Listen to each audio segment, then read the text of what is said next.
Everybody in the industry thinks that what I'm doing is really funny because it's so odd and the exact opposite of what you do in the industry. I made enemies with my friends. They just remind me of people that I went to genius school with. That's really what it is. It's just so stupid. I've had bitter disputes with people at YouTube and Google, Alphabet Corporation, and whatever, but the thing of it is, we're actually just friends. It's so stupid. Like, it's really dumb. I called a place, a comedy club, it's really famous, and they said that I'm worth $50 a ticket and don't sell myself short, but I'm not allowed to perform there because, and the reason is because of what I'm doing is so much counterculture, and everybody's afraid of getting canceled and stuff like that. And this particular place even helped Louis C.K. whenever he was in damaged state in his career. And I haven't done anything like that. They just don't understand what's going on because they don't know that YouTube, Google, all that, they're my friends. They don't understand that because it's so ridiculous. They told me, they said, hey, we'll be watching out for you, but right now, you can't step foot on stage here because it's just so sketchy. What I'm doing is so sketchy. It's like Jerry Seinfeld said, you'll know your limitations because the audience will let you know. And I've been pushing my boundaries and trying to figure out what I can and can't say, what is funny, what's not funny, what people like, because I'm an entertainer. I'm in this for entertaining people. I'm not in this for weird personal gains or politics or anything like that. I'm just in this for making people laugh.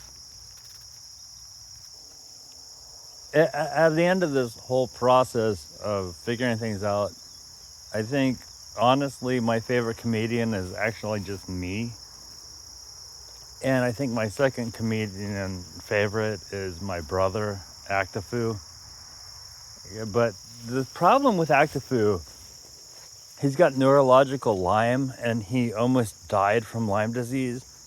And so he doesn't think quite right sometimes. So he doesn't really, he kind of oversteps the boundaries. Like he's done some really crazy stuff.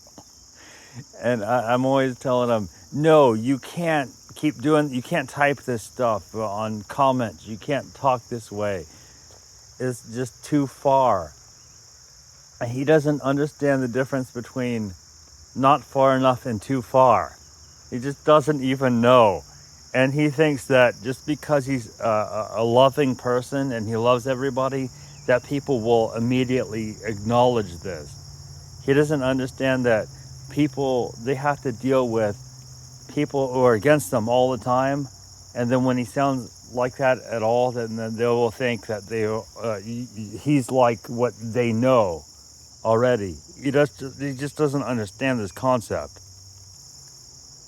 But when you're around people who hate you, who actively hate you, and then you make fun of that sort of thing where you're like, because you're not like that, that's the gap there. People don't understand this. They don't register that too much because you remind them too much of the people who actually hate you. So I've been working with him, trying to get him to acknowledge this, and he's gotten a lot of progress in that. Because my brother doesn't hate anybody. He's just out of his mind, crazy, zany all the time. Zany, that's a weird word. That's kind of a fun word if you think about it. So anyway, I gotta finish up this video because it's getting a little bit long. Yeah, it's 4:20. I don't like hit any drugs pretty hard or nothing like that. But I just gotta turn on battery saver because this phone sucks batteries like crazy. Because I'm stupid enough to have actually bought a Google phone, even though they got Kishner Leslie's girlfriend to endorse the thing instead of me, which I would have used the phone and said, no, I'm not endorsing this phone. You got to make some changes on this phone. And then, hey, where's Samsung? Maybe I'll give them a call and see if I can endorse that with them instead of this freaking piece of whatever it is. And yeah, the Google, they refuse to work with me. And the reason that they refuse to work with me is because they're stupid.